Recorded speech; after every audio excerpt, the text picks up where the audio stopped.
Hi, I've been advocating for refugees, principally LGBT, in Africa for some 9 years now, and I've seen changes, not for the better.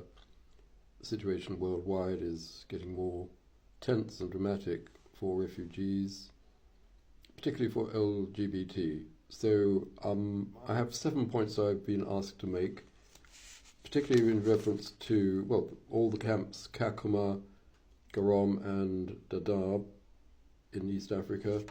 But I'm concentrating at the moment on Garom, and there are 7 points I've been asked to make. One is connected to persecution and violence of LGBT refugees by others in the camp and also by the local community and by the state in South Sudan, which does not tolerate LGBT people. Right, the next one is a lack of legal protection. Since the state doesn't recognize the validity of gay people, there's no legal protection there. Moving on to discrimination and stigma, well, this is worldwide anyway, but it particularly exacerbated in countries in East Africa which have absolutely no state tolerance of gay people. So this is something that gay refugees have to put up with, in being persecuted, discriminated against in simple places like water pumps. When once a person is known to be trans, for example, they're quite often denied access, and that can be very serious in terms of health. Limited access to healthcare. Many doctors are homophobic. They confuse their mission as doctors with some sort of moral crusade, which really they shouldn't, because a doctor signs the Hippocratic Oath, which would render him or her impartial as to whom they treat. The next one, point number 5, is inadequate shelter and safety. Many people live just under the stars, and they have to somehow find the money to build a simple shelter, which often is not safe from attack at night, particularly at night, where there have been fatalities of people being attacked and killed by homophobes. Right.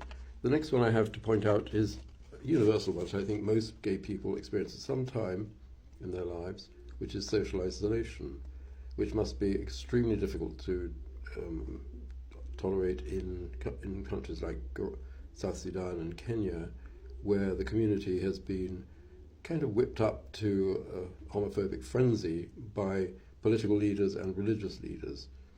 So there's no counting on any kind of understanding from others, and so the social isolation is a serious consequence, and of course has mental health connotations, right? The next one I've been asked to point out is limited economic and job opportunities. Many gay refugees in East Africa simply cannot find work. Once a person knows that they are LGBT, they may initially have wanted them, but then they change their mind. So there's nothing doing. They're starving, they're homeless, they're unemployed. A familiar scenario in many countries, but really bad in East Africa, where there's simply no backup at all. And finally, I've asked to make a particular point about Garom. There's overcrowding there, I understand, which leads to tensions, understandably. If you put too many people in a small space, tensions erupt, violence is there with them. And the last point I've been asked to make is that the remote location of the camp, Garom camp in South Sudan, makes it very difficult for people to get access to any services. They would have to find the means of transport to the capital, Juba, which is some distance away, where there are services, but once again, the services are not guaranteed because of the prejudices of professionals, shops, hotels, and medical centres. So I'm asking if you can support in any way refugees in South Sudan. Whatever you feel you can contribute would be most welcome and sent to the links below. And thank you very much.